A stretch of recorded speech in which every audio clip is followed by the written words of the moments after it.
What is up guys, Kartaka here, and today I'm here with a Digimon deck profile. Today we'll be going over the Dragon Linkz deck from EX7. So with the support from EX7, the deck is a lot stronger now. There's a lot, the two lines that they got and the top end boss monsters they got are all really strong. So let's get right into the deck profile. So for the Tamers, we are running 4 of the Kokuwamons. So this is just to help you get some extra draws whenever your opponent removes a card from the security stack. So pretty easy to fulfill with this deck, and there are multiple ways to just trash cards with this deck. So getting it is pretty easy. Next, for the level 3s, we are going to be running 4 of the Veedramon. So Veedramon is from EX7. This is the rare one. So on play, you can look at the top 3 cards of your deck, or open the top 3 cards of your deck, and then you can add a card with Rock Dragon, Earth Dragon, Machine Dragon, or Sky Dragon, as well as 1 Hina to your hand. And then the Inherit just gives you plus 2k on your turn. So very good that you can search for a dragon as well as Hina, because Hina is very important for this deck. So you just want to have a few on the board at any given moment. So pretty good. Next, we're running 4 of the Jazamon. So at the start of your main phase, by trashing 1 card with Rock Dragon or Earth Dragon in its trait, you can draw a card and gain memory. So pretty standard card to digivolve into the racing area. If you don't want to run this and you want to run the Kokuwamon instead, that's perfectly fine. But I'm not running Kokuwamon in this build just because I think longtime viewers have kind of gotten what I feel about Kokuwamon. I just don't like it being splashed in every deck, even though it is a really good card, but it kind of limits deck creativity, and I have a feeling it's going to get limited soon, so I'm just going to preemptively not run it in my build unless it's absolutely necessary. So yeah, 4 of those. And we're also running 4 of the Jazamon from EX3. So this Jazamon lets you get 1 memory if you play a Hina. So pretty okay, and this one gives plus 1k on both turns if you have a on play ability. This one gives plus 2k on your opponent's turn. So you've got a pretty good amount of DP boosts in this deck. Next, for the level 4s, we're going to be running 4 of the Lavogaritamon. So this is the one from EX7. So on play, you can return a card with Machine Dragon or Sky Dragon in its trait, or 1 Hina from your trash to your hand.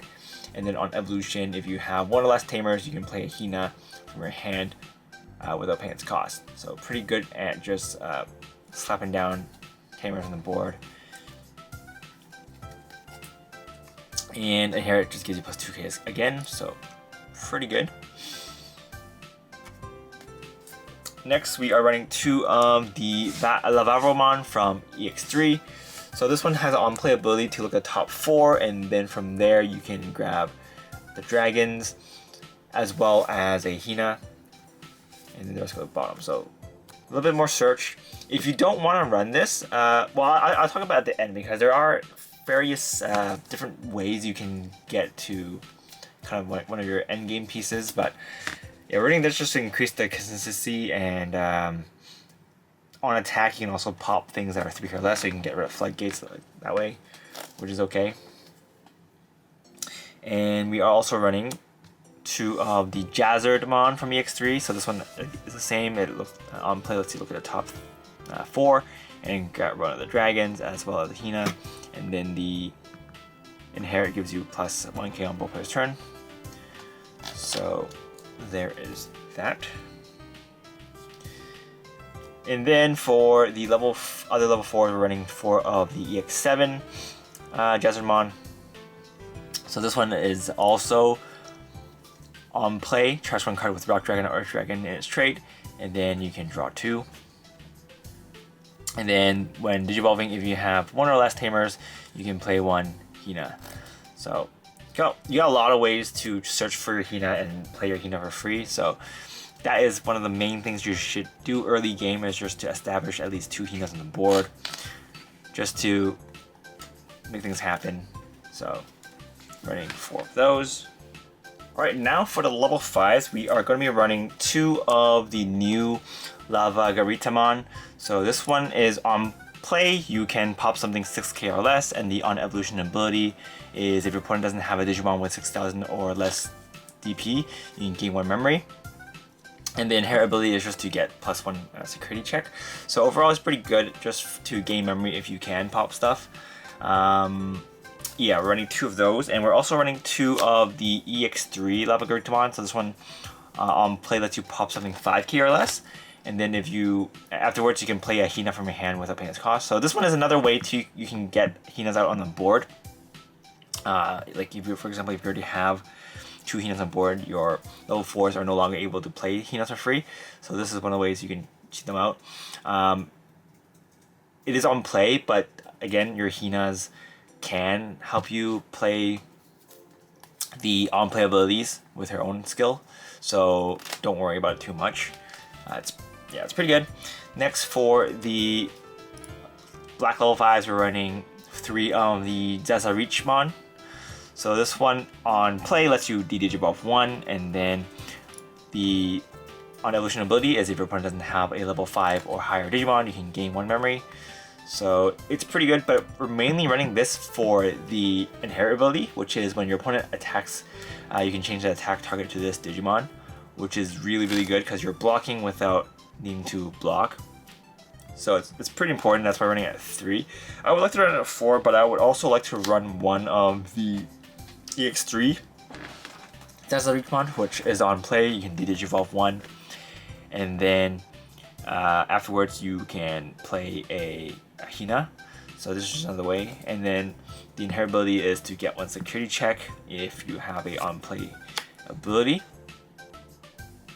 But this the level 5s are actually quite flexible. It depends on what you want.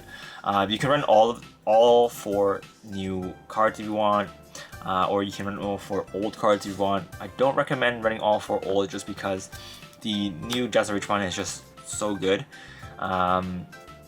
Yeah, if anything, I'll probably cut this one out and just run the 4th one if you want. But for the most part, I think these are pretty good. Good thing is the Metal Dragons and the Sky Dragons are able to be retrieved by your Lavogaritamon. So yeah, it's pretty good. Like these are recyclable. These ones are not recyclable, but you can ditch these with your other ones. So yeah. Next, let's move on to the level 6s.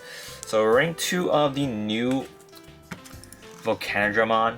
So the new Volcandramon's ability is on place and on attack. You can delete one of your Digimon with the lowest DP, and then when Digivolving, your opponent cannot move Digimon with 6000 DP or less until the end of their turn, which is really good because it counters Kokuwamon. Might be a little bit late by the time you get this one out, but it still happens, so it's pretty good. And then on both players' turns, when this Digimon would leave the battle area, other than by your effects, you can play a Digimon with Sky Dragon or Machine Dragon from your hand without paying its cost. So it's kind of a sticky ability. You can kind of loop these with the other one, with the Metallicdramon, the new one. So it's quite strong. But we're also running 2 of the Volcandramon from EX3. So on place, you can delete all your opponent's Digimon with the lowest DP. If no Digimon was deleted by this effect, your opponent cannot play Digimon with 5,000 or less DP at the end of their turn. So it's pretty good at just locking out your opponent's searchers. And when attacking, if you have a Tamer in play, you can trash the top card of your opponent's security stack. So this one, the reason I'm running 2 of these is because I really like the second ability to trash your opponent's security stack. It bypasses a lot of memory bombs, or sorry, security bombs. So we are running this at 2, but if you want to keep it at 1 or 0, that's totally understandable. But I think it gives a nice variety to the deck that just helps you make our plays, especially if you're scared of attacking into security and just dying to 3 Musketeers or another deck that runs scary security options. So now let's move on to the other level 6s. So we're running 3 of the new Metallicdramon. So this one is on play and on attack. You can Digivolve 4, which is really good. And then when Digivolving, none of your opponent's Digimon's level 4 or lower Digimon can Digivolve until the end of turn, which is also really good. So I definitely think the Metallicdramon is a little bit stronger than the Volcandramon, just because the lockdown is a little stronger, but both of them have their uses and they're very good in different situations. So we're still going to run like a pretty good split of both of them. And then the third ability is on all turns when this Digimon would leave the battle area. Other than by your effects, you can play a Digimon with Rock Dragon or Earth Dragon from your trash without paying its cost. So the good thing about this one is when it leaves, since you are going to be trashing some of your Earth Dragons with the Jazamon, you can have this set up so when you get this one out, you can just swap, and you can do some plays like that. So it's pretty good. Next, we are going to be running the Metallicdramon from EX3. So this one's playability is the Digivolve 1 on all your opponent's Digimon, and then you can delete one of your opponent's Digimon with a play cost of 5 or less. If no Digimon was deleted by this effect, then all of your opponent's unsuspended Digimon cannot Digivolve until the end of opponent's turn. So it's also a really strong effect. And then on both of our turn, if you have a Tamer in play, this Digimon gets Blocker and Reboot. However, I do think the new one overshadows it a bit, just because it does float back into another one when it leaves the field. But a global Digivolve 1 is just good against boards that go wide. And yeah, being able to lock down unsuspended Digimon to not Digivolve is just good. So running one of those. And next, we are going to be running 2 Ragnalordmon. So Ragnalordmon is in this deck because it is a red and black DNA Digivolve. So on evolution, you can Blitz, and then if you are if you're DNA Digivolving, for every 4 evolution cards this card has, you can delete one of your opponent's Digimon with a play cost of 20 or less, and you can trash the top card of your opponent's security stack. So this is really strong.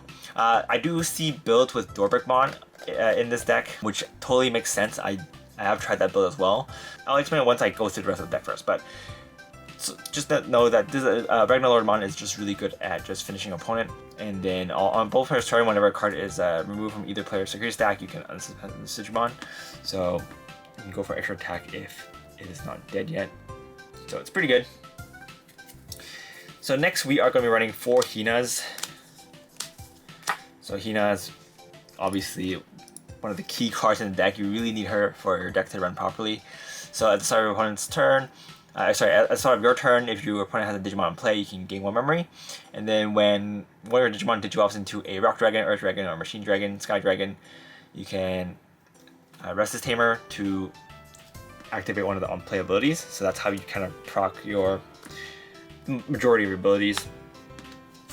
And then for Tamers, we're also running 2 ties. So this one just help you get extra draws as opposed to some DP boost. So whenever a target is changed, you can rest this Tamer to draw 1, and then you can also gain 2,000 power. So it's really good because oftentimes you want it to change the target to your Digimon with the Jazamon ability. And when that happens, you can draw 1 and have it gain an extra 2,000 power, so it becomes a really tanky Digimon. So yeah, pretty good. And we're also running 2 of the Mega Digimon Assembly, and this is the reason why I'm not running the Dorbrickmon package. The Dorbrickmon package requires you to run Dorbrickmon, obviously, but it also is better if you have the Veedramon from EX3. So when you're running those, you're kind of cutting out cards from the rest of the deck that are less consistent. Like if you're running the Veedramon, since it is not a one of those dragon traits, you won't be able to synergize with some of the cards in the deck, and it is not really searchable. So you kind of have to just draw into your Veedramon, which is easy to do, but I'd rather be able to just guarantee my searches and not whiff. So yeah, we're not running those. Of course, this is not searchable as well, but it's one less piece in the deck that you have to search for, because you need to search for both the Dorbuckmon and the Flamedramon. Whereas this one is, if you need it, you can use it. If not, you can just kind of keep this in your hand. And this is also a security bomb, because whenever your opponent hits check into this for security check, you can return one level 6 or higher Digimon card from your trash to your hand, and then you can also add this to your hand. So you can kind of set it up for a play, and it also gives a little bit of pressure on your opponent, because then they'll notice you have this in the hand, and they'll have to try to play around it, which makes it a little bit annoying. So yeah, I kind of like the Mega Digimon Assembly build more than the Dorbuckmon build, but both build works. But yeah, Dorbuckmon does nag quite a bit if you are just putting 5 dragon cards from your hand into the source. And there are times you will break with it, because it does require you to have 5 Digimon with different names. So if your hand is clogged with kind of like the same dragons, then you won't be able to maximize the Digicrossing ability. And that's kind of my reasoning. I tried with both versions of the build, but I kind of just like this one a little bit more. And so we are going with the Mega Digimon Assembly. And the great thing is Hina is white, so you can use this even if your opponent doesn't have a level 6 Digimon on the board. So yeah, it's good. So yeah, that's pretty much it for this deck profile, guys. Hope you guys enjoyed it. Overall, I think this deck is pretty strong. I think even though this deck can't run the option consistency boosters, the deck itself has a lot of consistency boosters that you don't really need to run those options. Because majority of your cards do search already, or draw, or just get cards back in your hand. Like all your lower end stuff are pretty much consistency boosters. So the deck is pretty consistent at just searching out for combo pieces and just retrieving cards that you might need for later. So I think the deck's in a good position. I think it might be a little bit slower than some of the other meta decks right now though, just because you do need to kind of climb into your level 6s. But if you can hit your stride and just get your Tamers out, your Hinas out early, you have a pretty good chance at just combating some of the more meta decks right now, especially with the really strong pseudo protection that the deck has. But that's pretty much it for this deck, guys. Hope you enjoyed it. This is Kartaku, and I will see you guys next time.